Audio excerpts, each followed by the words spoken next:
พบกับรายการเกษตรเพื่อชีวิตสำหรับวันนี้เสนอเรื่องเรียนรู้ชีวิต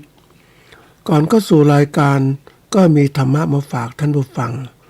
หัวข้อจากหนังสือพจนานุกรมพุทธศาสตร์ฉบับประมวลศัพท์เรียบเรียงโดยเทพเวทีประยุทธ์โตมหาจุฬาลงกรณราชวิทยาลัยพิมพ์เผยแพร่ปี2533หัวข้อธรรมะวันนี้คือมุนีคำว่ามุนีแปลว่านักปราชญ์หรือผู้สละเรือนและทรัพย์สมบัติแล้วมีจิตใจตั้งมั่นเป็นอิสระไม่เกาะเกี่ยวติดพันในสิ่งทั้งหลายสงบเย็นไม่ทะเยอทะยานฝันใฝ่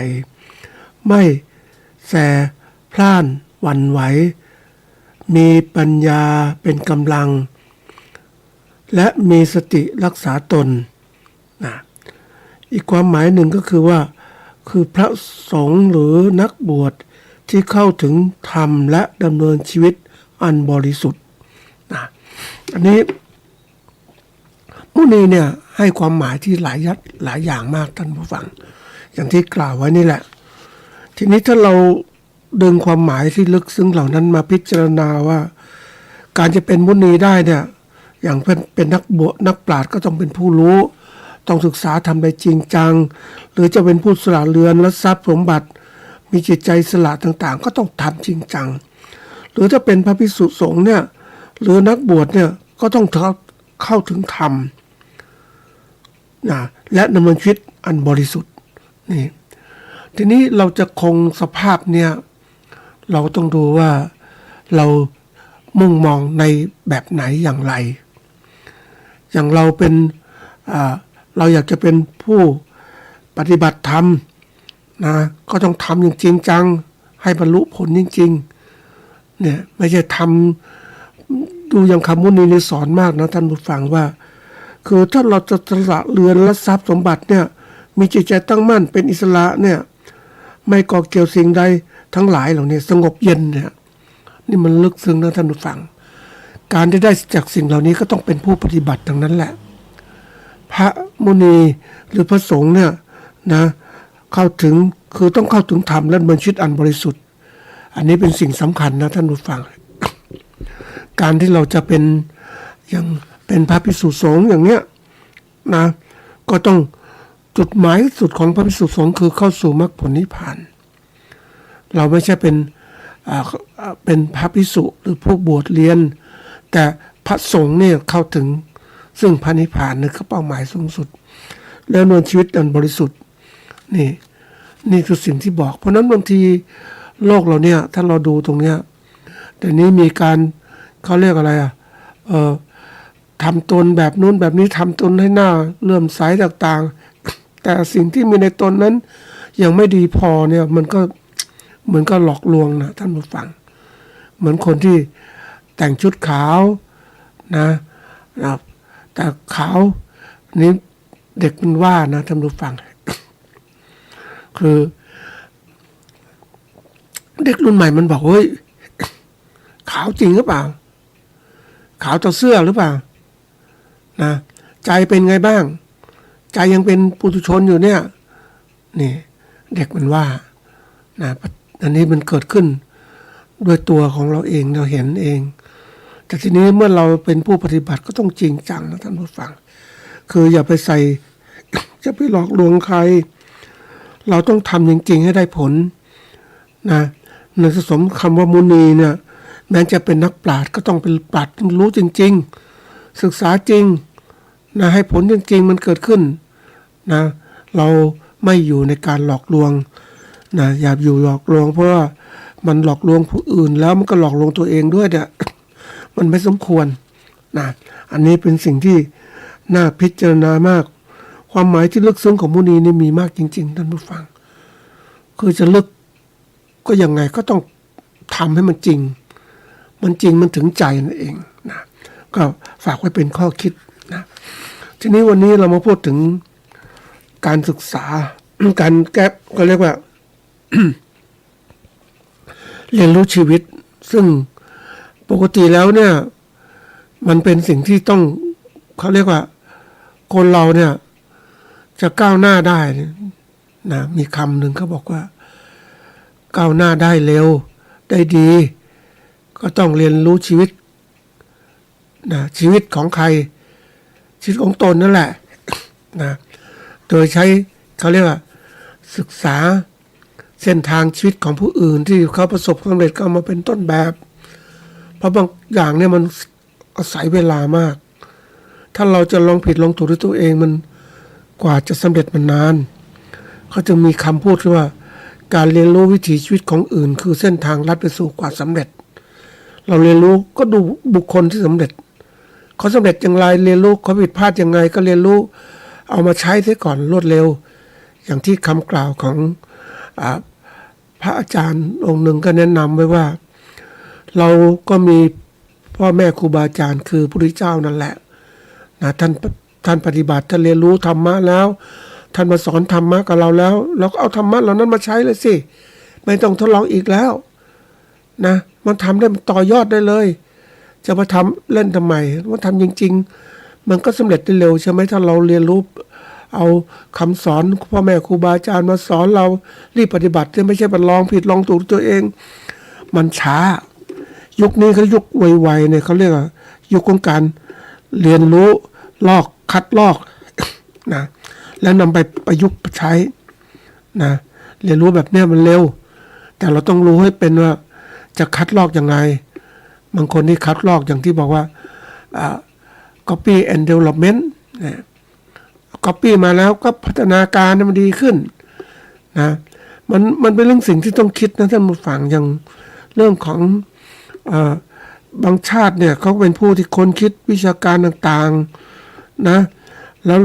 คนคิดเทคโนโลยีต่างๆแล้วก็สร้างต้นแบบขึ้นมานะแล้วก็ขายทีนี้คนที่มันอยากจะรวยเร็วเนี่ยมันก็ทำไงที่จะคิดต้นแบบนั้นมันยากมันก็เลยไปก๊อปปี้ต้นแบบมันมาแล้วพัฒนาต่อยอดก็จึงเป็นความสำเร็จหลายประเทศก็ใช้แบบนี้ท่านผู้ฟังเราเองก็ต้องใช้ถ้ารู้จักมองเราจะไปลอง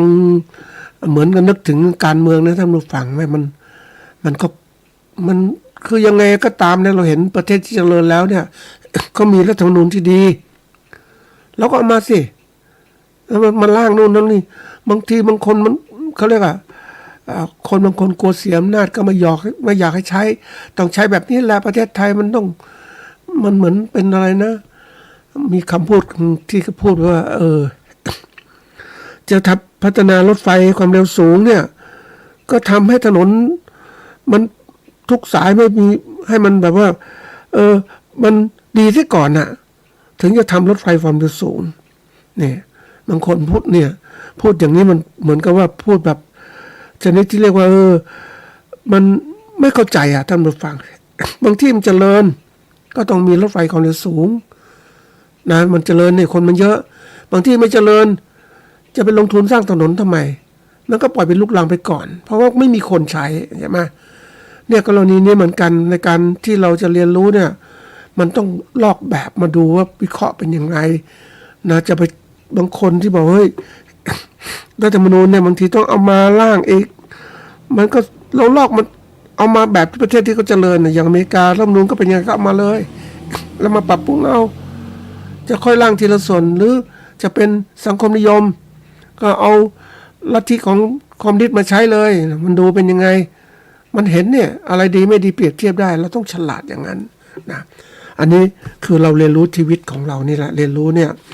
สำคัญที่สุดทีนี้มาเข้าสู่เรื่องของเรานะว่าไอเรียนรู้มันคืออะไรนะเรียนรู้ชีวิตมันคืออะไรนะเป็นสิ่งที่สำคัญนะท่านผู้ฟังเคยพูดมันหลายครั้ง เรียนรู้คืออะไรชีวิตคืออะไรถ้าเราแยกสองตัวให้มันชัดนะท่านผู้ฟังอันนี้ชีวิตเนี่ยเขาบอกว่าชีวิตคือมาเพราะชีวะคือชีพเป็นคำนามเพราะชีพหรือความเป็นอยู่นะเรียนรู้เนี่ยก็คือว่านะกระบวนการหาความรู้หรือทักษะประสบการณ์ใหม่จากที่เราทำนั่นแหละนะมันเรียนรู้จากประสบการณ์ไม่ใช่เรียนรู้คือเรียนรู้เนี่ยต้องเอาความรู้มาใช้แล้วก็เกิดประสบการณ์เกิดขึ้นนะ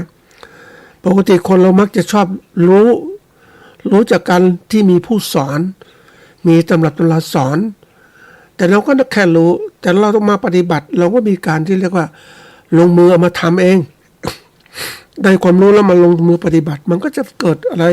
ประสบการณ์ตัวเนี้ยมันจะสอนเราอีกต่อไปเราเรียนรู้ตั้งแต่ลองทำเองแรกๆก็ทำได้ยากแต่เมื่อนานไปมันจะเก่งขึ้นมันเอง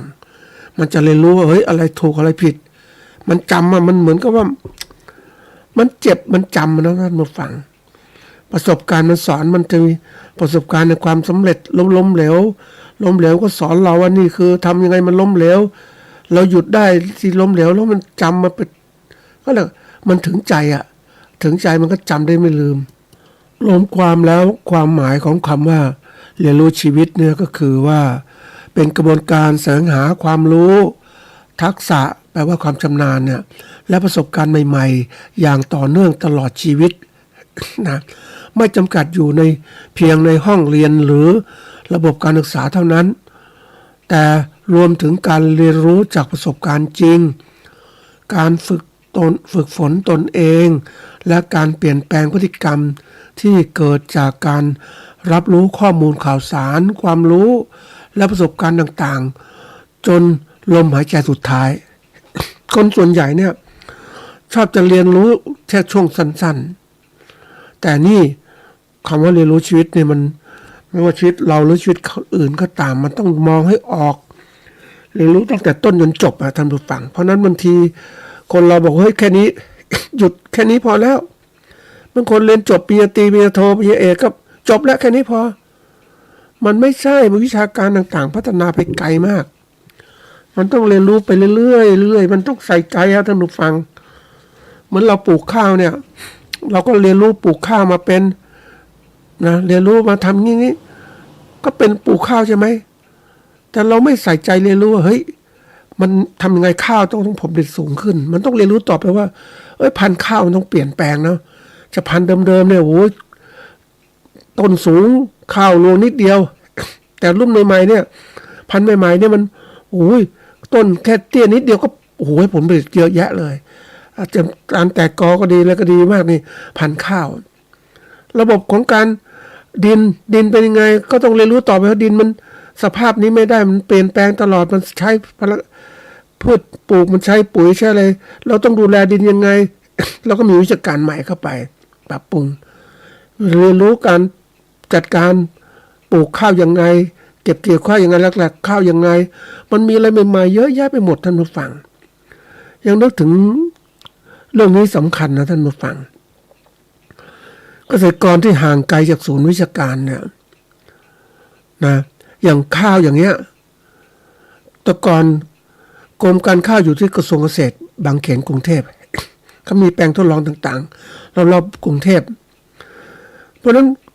ความรู้ต่างๆมันก็อยู่ที่นั่นได้มากนะคนที่จะเรียนรู้ได้เร็วก็ต้องไปหาใช่ไหมเราจะไปจมอยู่กับทุ่งนา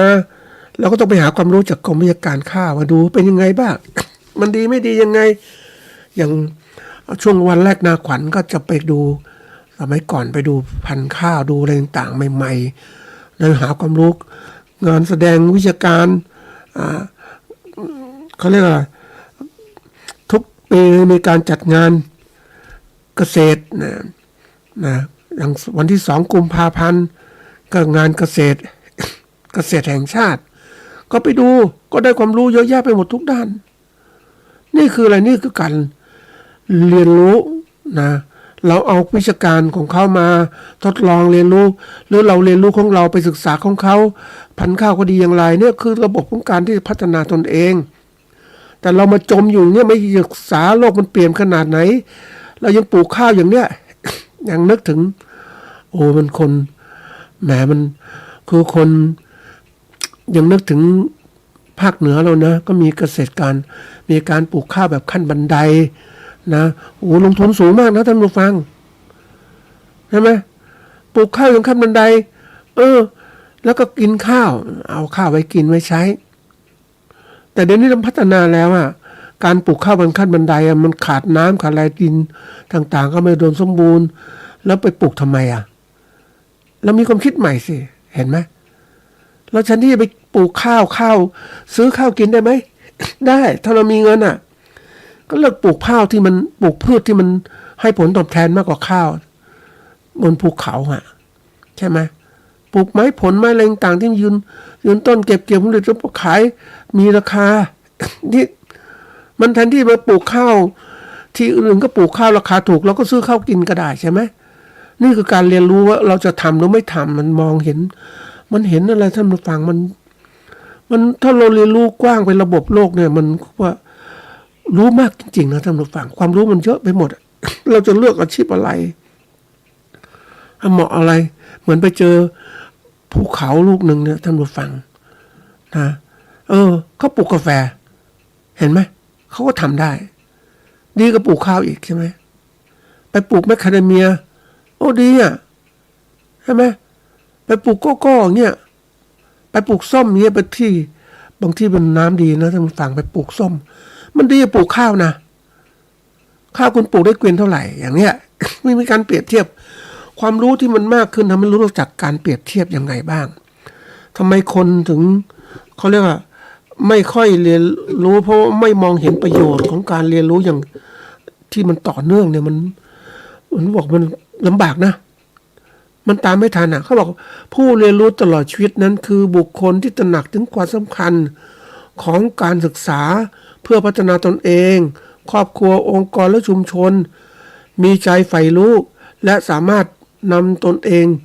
ในการเรียนรู้ได้โดยไม่ต้องพึ่งพาผู้อื่น นะอันนี้สำคัญนะผู้เรียนรู้เนี่ยถ้าวัดตัวเองว่าเรียนรู้มันอยู่ยังไงพึ่งพาคนอื่นได้ไหมพึ่งพาคนอื่นอยู่ยังไม่สามารถจะเรียนรู้ได้ครบถ้วนเพราะว่าชีวิตการพึ่งพามันไม่ใช่มันต้องพึ่งพาตนเองทำตัวเองให้เก่ง ยังทำไมเกษตรกรยังต้องพึ่งพาใคร พึ่งพารัฐบาลพึ่งพาองค์กรต่างๆมาช่วยนะช่วยการผลิตปัจจัยผลิตช่วยการที่ว่าจะต้อง ขายผลผลิตอีกเขาต้องรัฐบาลต้องมากันราคาอันนี้มันยังไม่ครบนะท่านผู้ฟังคือเรายังต้องพึ่งพาผู้อื่นใช่ไหมอันนี้ก็บอกว่าโดยไม่ต้องพึ่งพาผู้อื่นจะไม่พึ่งพาผู้อื่นได้ยังไง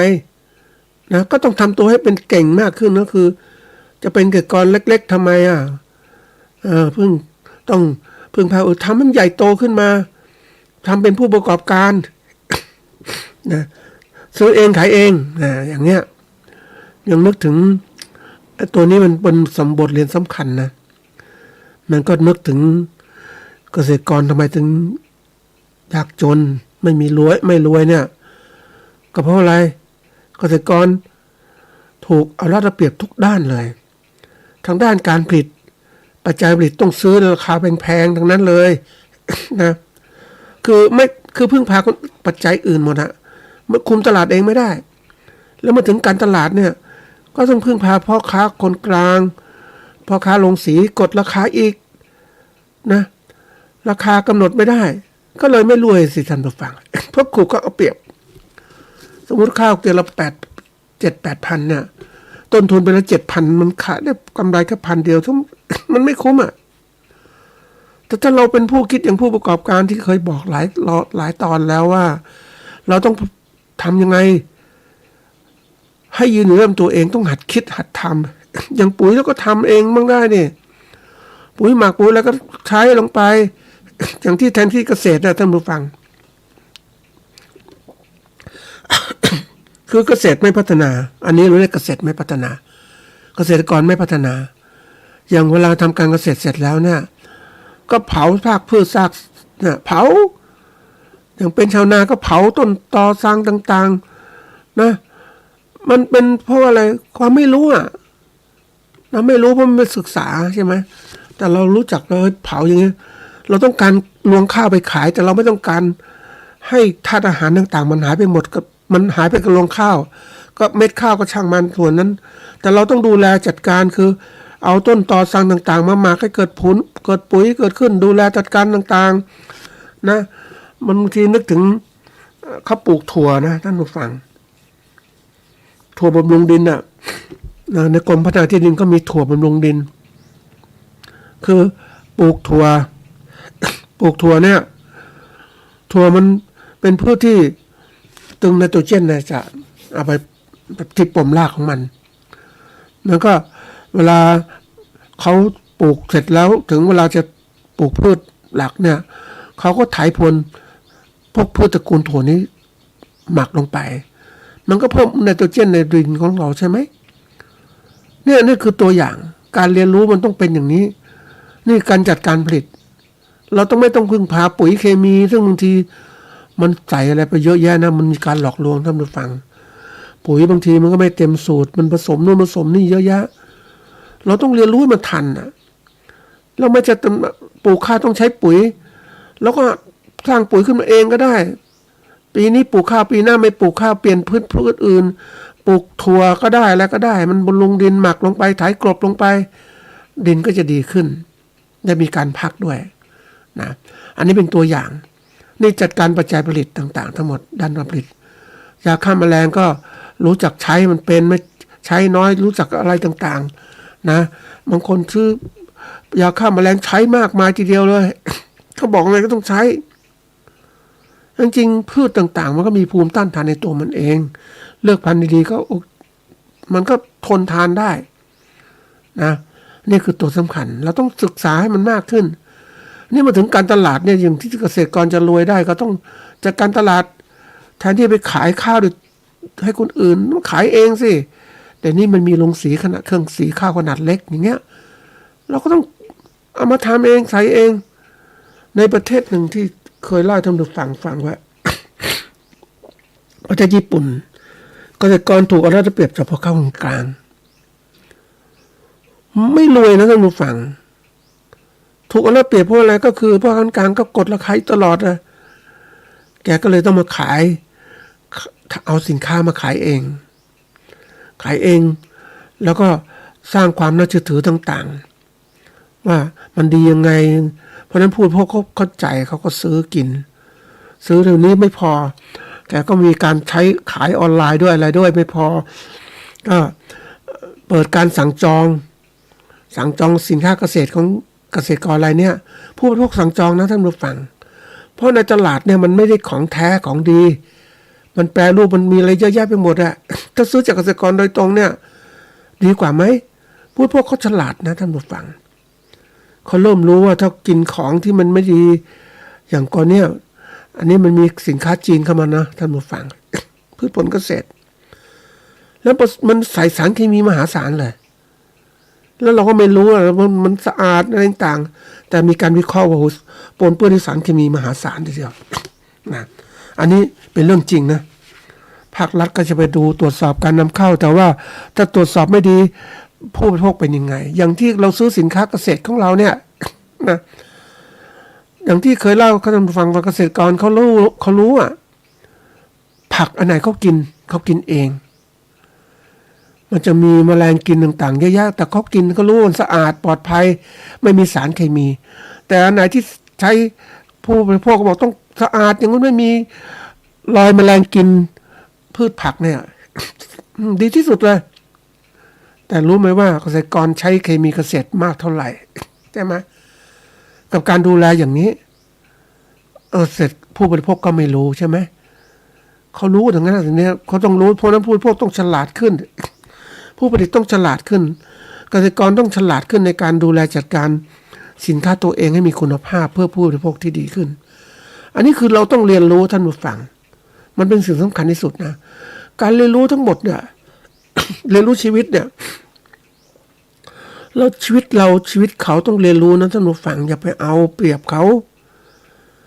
การเอาเปรียบของเขาเนี่ยวันนี้มีเกษตรกรอาชีพเกษตรกรกลุ่มหนึ่งที่เอาเปรียบคนอื่นเขาผลิตสินค้าไม่มีคุณภาพมาขายนะก็ด้วยความต้องการลดต้นทุนอะไรต่างๆแล้วเนี่ยอย่างกรณีน้ำผึ้งอย่างเนี้ยธุรกิจเลี้ยงผึ้งอย่างเงี้ยก็ผสมน้ำตาลลงไปนะเพื่อให้นำปริมาณน้ำผึ้งมากขึ้นแล้วพวกกินแล้วไม่ได้ประโยชน์ก็จะกลับมาซื้ออีกไหมเนี่ยมันต้องเรียนรู้ชีวิตคนอื่นเรียนรู้ชีวิตของเราอย่าไปโกงเขาเราต้องมีความซื่อสัตย์ในชีพของเรานะทุก อย่างในโลกปัจจุบันเขาเรียกว่ามีความเขาเรียกสร้างความน่าเชื่อถือ ให้เกิดขึ้นในทุกอย่างที่เราเกี่ยวข้องมันจะเกิดความมั่นใจมันเป็นเหมือนเครดิตนะความเชื่อถือที่มันไม่ใช่หลอกลวงนะท่านผู้ฟังอันนี้เป็นของจริงเชื่อถือต่างๆที่มันเชื่อมั่นนะเพราะฉะนั้นการเรียนรู้ชีวิตของเราชีวิตคนอื่นสำคัญที่สุดนะคือวันนี้เรียนรู้ชีวิตเนี่ยเพื่ออะไรเพื่อพัฒนาตนเองนะให้ตนเองเนี่ยเขาเรียกให้ตนเองมีความเข้าใจในทุกเรื่องในแก้ปัญหาต่างๆในการสื่อสารต่างๆการเรียนรู้ชีวิตต่างๆทั้งหมดนะต้องพัฒนาตนเองให้ดีขึ้นอันที่สองเนี่ยนี่ความสำคัญนะความก้าวหน้าในอาชีพของเราเนี่ยเราต้องเรียนรู้นะท่านผู้ฟังไม่ใช่เป็นชาวนาก็ยังเป็นชาวนาอยู่นั่นแหละวิธีการทำนาก็ทำนาแบบเดิมนั่นแหละแล้วเมื่อไหร่มันจะดีขึ้นเราต้องเรียนรู้ให้เดี๋ยวนี้มันเปลี่ยนแปลงเนาะในช่วงของก่อนเนี่ยทำนาด้วยควายใช้แรงงานนี้ทำนาด้วยใช้เครื่องจักรช่วยในการทำเดี๋ยวนี้มีทำนาแบบใหม่ท่านผู้ฟังทำนาแบบใหม่ไม่ไถพรวนอย่างเงี้ยมันก็ลดต้นทุนแต่ว่าผลผลิตก็ไม่มากเท่าไหร่แต่ดีอย่างหนึ่งคือ ช่วยในการที่ว่าจะทำให้ตัวเองนั้นเขาเรียกว่าลดต้นทุนได้มันเป็นวิธีการหนึ่งนะอันที่สามเนี่ยความสำคัญคือการมีส่วนร่วมทางสังคมนะเพราะว่าเราต้องสร้างความสัมพันธ์ที่ดีสังคมของเราว่าสังคมเราเนี่ยมีทั้ง คือตัวเราคำว่าตัวเราเนี่ยเป็นตัวนะรอบๆเรานี่คือสังคมมันเกี่ยวพันกับทุกเรื่องด้านเศรษฐกิจสังคมการเมืองการปกครองสิ่งแวดล้อมมันเกี่ยวพันหมดเลยมันสัมพันธ์เพราะนั้นเราต้องเรียนรู้กับชุมชนของเราว่าทำยังไงจะเป็นคนที่ดีสังคมช่วยสังคมอย่างไรนะอันที่สี่เนี่ยนะก็คือการเติบโตทางเศรษฐกิจเราเรียนรู้ไปเพื่ออะไรเรียนรู้เพื่อที่เราจะต้องมีเติบโตเศรษฐกิจคืออะไรการค้าการขายของเราดีขึ้นนั่นก็คือกำไรของเรามากขึ้นเราต้องมีการพัฒนาทักษะแรงงานของเราพัฒนาวิธีการผลิตของเรานะทำไงผลผลิตจะได้มากขึ้นและสามารถแข่งขันได้กับคู่แข่งขันในตลาดโลกแล้วก็ขณะเดียวกันก็เราก็ได้อะไรได้ใจของผู้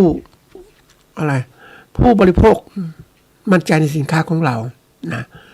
อันที่ห้าเนี่ยก็คือการปรับตัวในโลกที่เปลี่ยนแปลงช่วยเราพร้อมรับมือกับความท้าทายต่างๆที่เกิดขึ้นโดยเฉพาะการปฏิวัติทางเทคโนโลยีต่างๆและ AI มันเข้ามาเยอะมันเดี๋ยวนี้โลกมันเปลี่ยนท่านผู้ฟังมันไม่ใช่การเกษตรแบบดั้งเดิมมีคนพูดเหมือนกันท่านผู้ฟังการเกษตรแบบดั้งเดิมเกษตรพอเพียงอันนี้แล้วแต่นะคนจะมองพอเพียงยังไงนะแต่ว่าพอเพียงมันต้องพอจริงๆแล้ว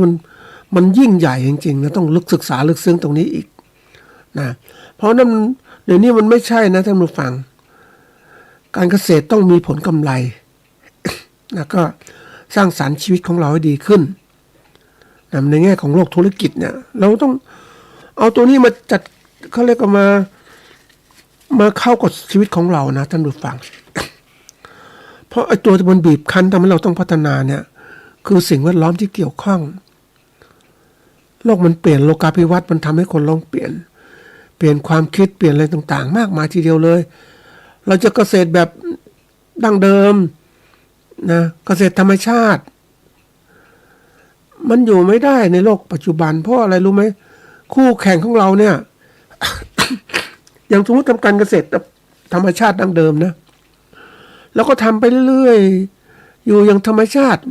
นะอันนี้พูดถึงแง่ของคนกลุ่มหนึ่งแล้วทำกันเนี่ยเรามี5 ไร่10 ไร่ก็ทำอย่างเงี้ยขณะเดียวกันโลกของธุรกิจมันเปลี่ยนแปลงแล้วเกษตรแบบธุรกิจเหมือนที่รัฐบาลกำลังทำอีกในช่วงก่อนมีอะไรเกษตรแปลงใหญ่นะก็ตัวอย่างเล็กๆเนี่ยมันทำอะไรไม่ได้เท่าไหร่ฉันมือฟังมันไม่คุ้ม ถ้าแปลงใหญ่ๆมันนักธุรกิจที่เขาทำอย่างอเมริกาเขาทำการเกษตรปลูกข้าวโพดแปลงใหญ่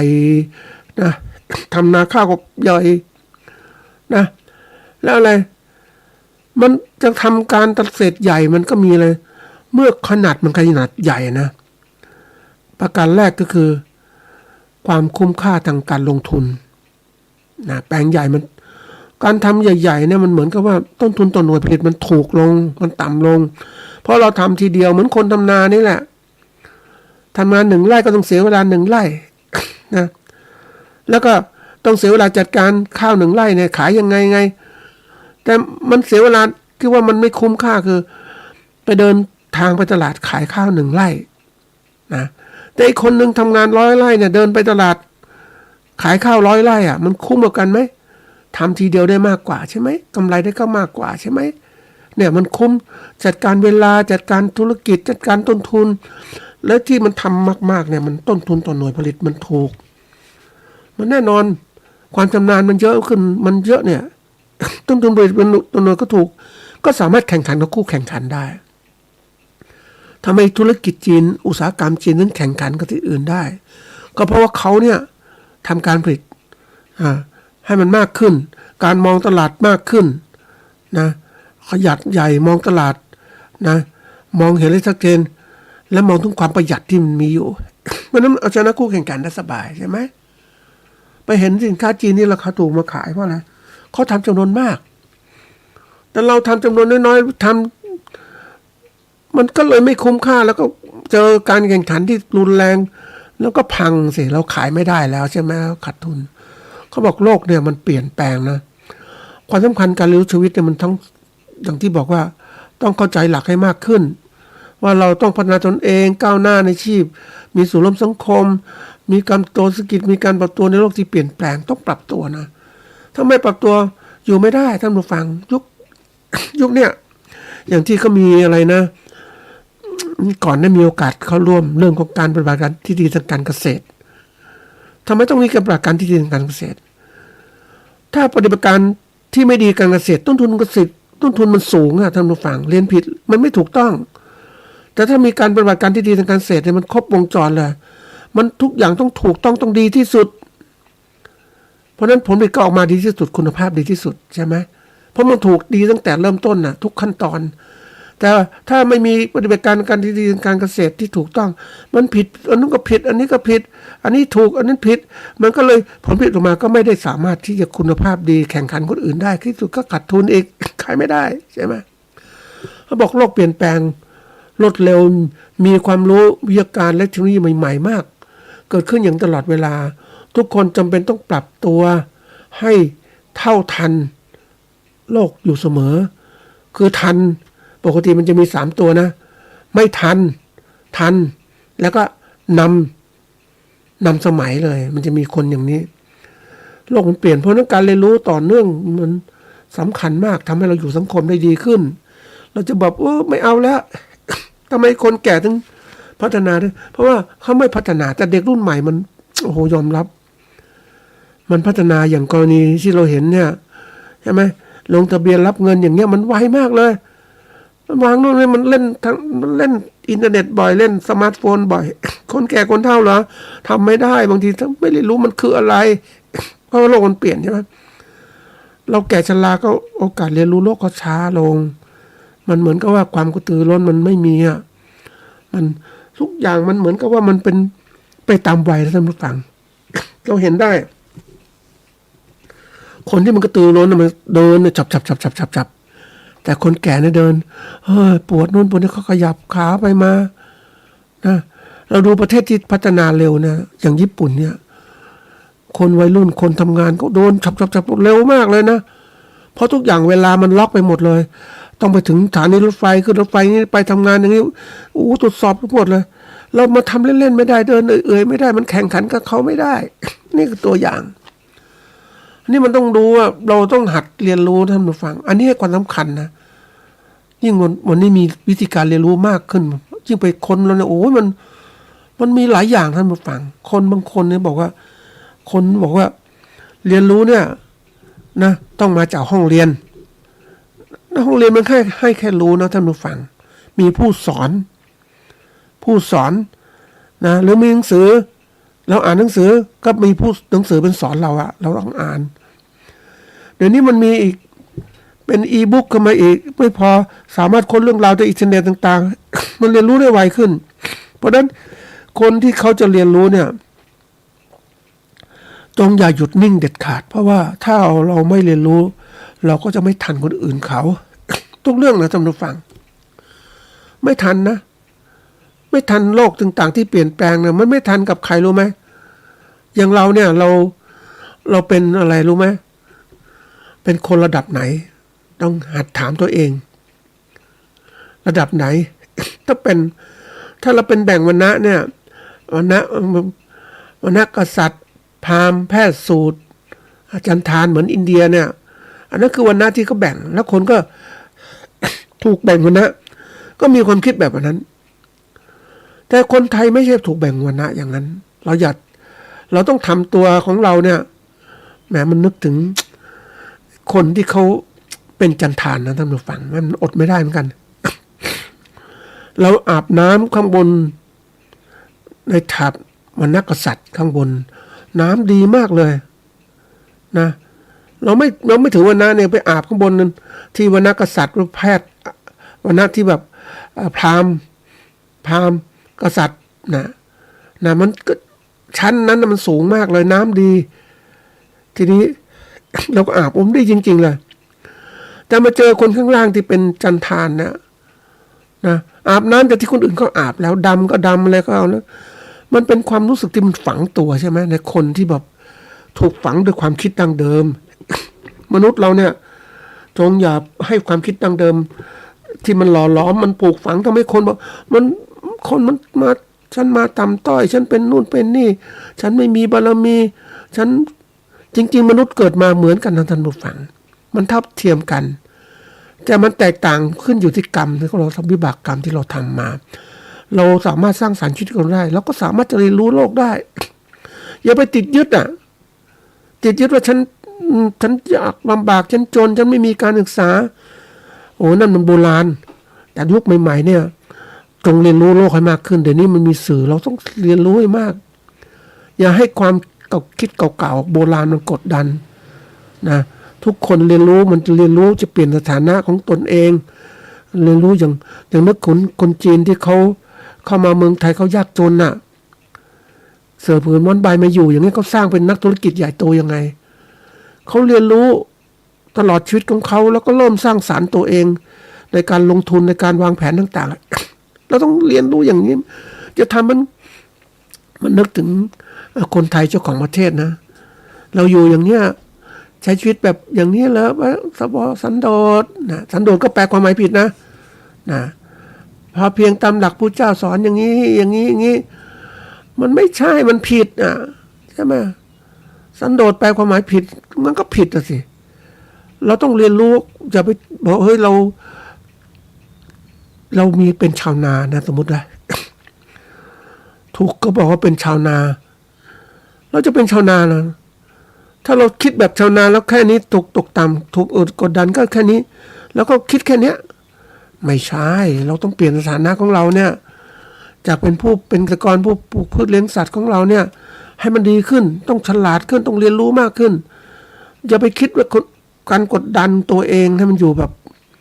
ความคิดแบบโบราณไม่ได้เดี๋ยวนี้เราสามารถเปลี่ยนแปลงตัวเองให้มันไปก้าวหน้าได้มากขึ้นโดยการเรียนรู้นี่แหละ นะให้มันโลกกว้างขึ้นเขาบอกว่าหลักการเรียนรู้ชีวิตเนี่ยแล้วก็บอกว่าการเรียนรู้ชีวิตประกอบด้วย3ขั้นตอนหลักนะคืออันที่1คือเรียนรู้นะการเรียนรู้ที่เกิดขึ้นตั้งแต่เด็กตั้งแต่เกิดมาเนี่ยเป็นพื้นฐานสำคัญในการสร้างองค์ประกอบความรู้และทักษะต่างๆเราต้องรู้จักเรียนรู้ที่มากขึ้น ตรงเนี้ย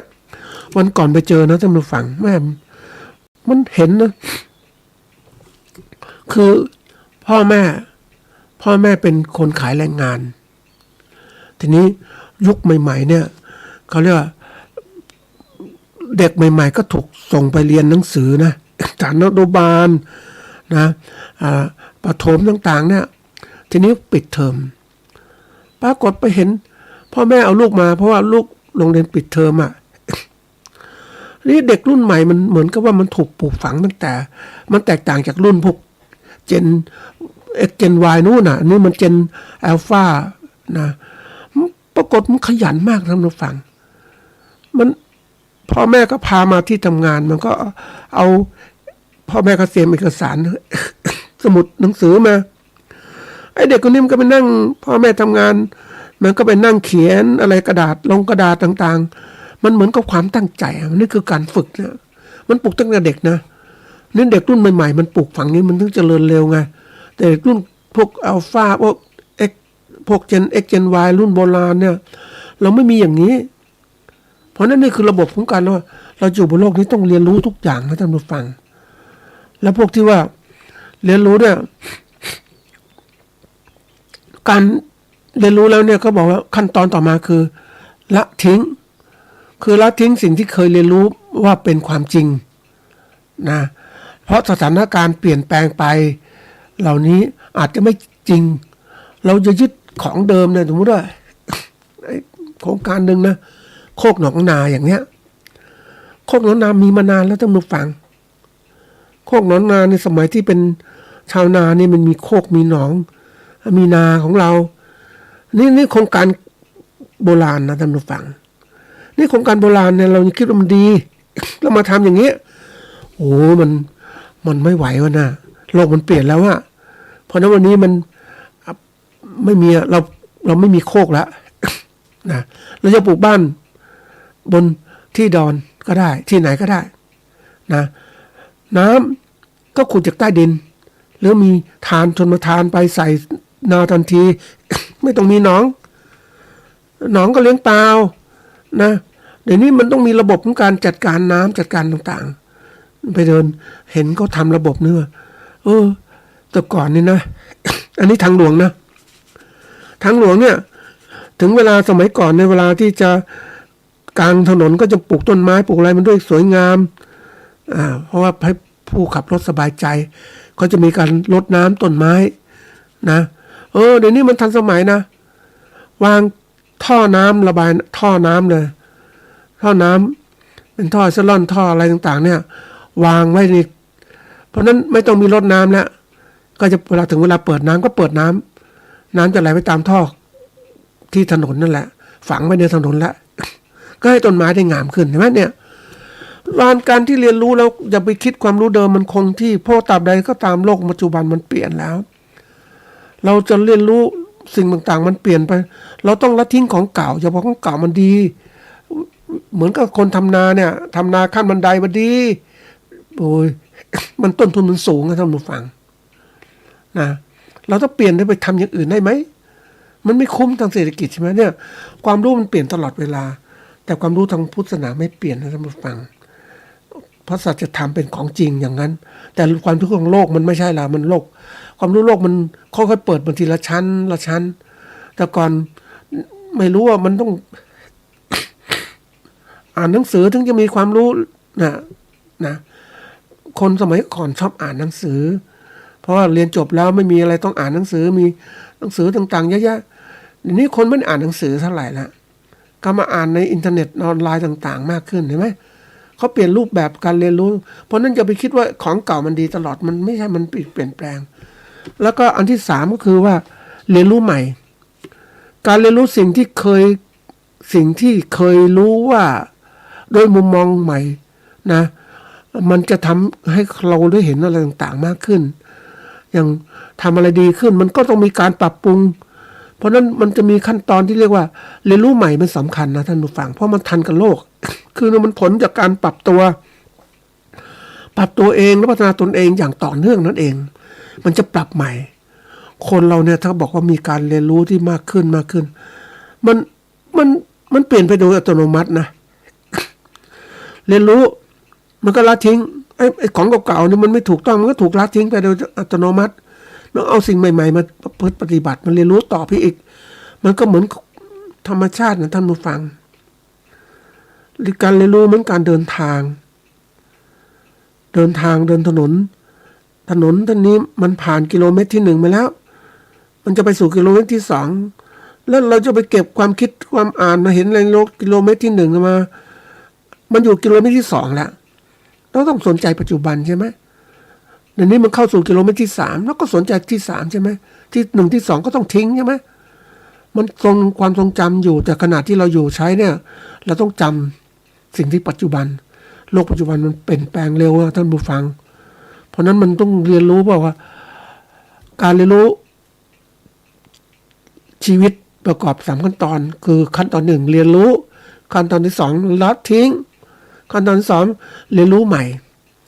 ภาษาอังกฤษเขาเรียกพวกที่ว่าถ้ามี4ขั้นตอนนะ Deming Circle เนี่ยก็คือplan do check action แผนวางแผนดูลงมือทำเช็คคือการตรวจสอบนะการประเมินผลแล้วก็แอคชั่นคือปฏิบัติการใหม่เอาสิ่งที่ดีมาใหม่มาใช้ปฏิบัติเราต้องเรียนรู้อย่างนี้ท่านผู้ฟังกรณีเนี้ย3ขั้นตอนนี้ก็ฝากไว้ว่าเราต้องเรียนรู้แล้วละทิ้งสิ่งไม่มีคุณค่าออกไปเรียนรู้สิ่งใหม่ๆเอาใหม่ๆมันเกิดขึ้นมันทันสมัยมันก็ใช้มากขึ้นใช่ไหม เขาบอกว่าหลักการเรียนรู้เนี่ยยึดผู้เรียนเป็นศูนย์กลางคนส่วนใหญ่แน่นอนในฐานะที่เราจะพัฒนาประเทศพัฒนาตัวเราเองก็เอาเราเป็นศูนย์กลางแล้วรู้มันทันไหมนะแล้วเรียนรู้เรื่องต่างๆเนี่ยอันที่สองคือเราต้องเรียนรู้ในเชิงลุกไม่ใช่เรียนรู้แบบเชิงลับนะเชิงลุกหมายความว่าลุกไปข้างหน้าเลยมองอะไรต่างๆโลกจึงเปลี่ยนแปลงเราจะมาเจอปัญหาก็ตั้งรับปัญหาอย่างเนี้ยเดี๋ยวนี้มันลุกมันโจมตีก่อนปัญหาจะเกิดมันเป็นการปฏิบัติการที่ใหม่ท่านผู้ฟังนะเพราะนั้นเราต้องลุกให้มากขึ้นในการที่จะทำงานต่างๆอันที่3เนี่ยก็คือโอกาสในการเข้าถึงการเรียนรู้ของเรามันมีกันหมดทุกคนนั่นแหละตอนนี้มันเท่าเทียมกันเพียงแต่ว่ามันคนสนใจต่างกันบางคนไม่สนใจแทนที่เรียนรู้กลับไปดูหนังดูละครนะดูโทรทัศน์ก็ดูจะข่าวข่าวมันให้ประสบการณ์อย่างหนึ่งนะแต่ว่าเรียนรู้จริงๆเนี่ยมันสอนเรานะเราวิเคราะห์ข่าวให้เป็นว่าทำไมเขาเป็นอย่างนั้นมันทำให้เราฉลาดขึ้นนะมันเข้าถึงได้อย่างกรณีเช่นเรารู้สถานการณ์ของYouTube จากต่างประเทศมันให้เหตุผลว่าทำไมคนถึงตกงานใช่ไหมทำไมคนมาตกในเมืองใหญ่มันตกงานมันไม่มีงานทำก็นอนตามถนนเพราะค่าโรงแรมที่พักมันแพงงานก็ไม่ได้ไม่มีเงินทำไมโรงงานในเมืองถึงปิดเพราะว่าโลกมันเปลี่ยนแล้วเดี๋ยวนี้ประเทศจีนตัวอย่างนะถูกขายสินค้าไม่ได้อเมริกันขึ้นภาษีส่งออกไม่ได้โรงงานก็ต้องปิดตัวลงใช่ไหมนี่เราเรียนรู้อย่างเนี้ยเราก็มาสอนตัวเราประเทศไทยจะเป็นงี้ไหมต้องหัดเรียนรู้แล้วก็มันเริ่มจากใครตัวที่4เนี่ยข้อที่4คือเริ่มจากใครที่สุดเริ่มจากตนเองความอยากรู้อยากเห็นอยากหาความรู้ด้วยตนเองมันต้องเริ่มอย่างนี้ไม่ใช่ว่าปล่อยเวลาผ่านไปมันไม่ทันแล้วท่านผู้ฟัง